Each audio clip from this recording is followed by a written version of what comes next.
Ni sobat orang duk tanya ngambo gomo apa ni? Duk gomo sama sebarang pakai upe gapo upe sama. Ni upe anak bilih. Anak bilih ambo bagi nama ya tu anak bilih ha. Upe ni upe handmade custom. Poki macam wak. Ha tengok. Jadi bare comel ha. Besar sikit pada kecil lagi pada putih okok.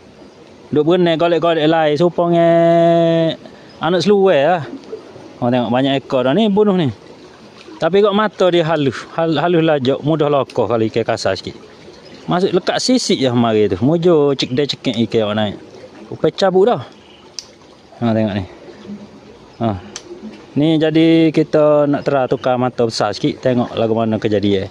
Agak-agak payah lokoh lah. Sekian laporan dari lapangan bersama Den Golok Limau. Tak kompak ni deh. Beres lacak saya kita.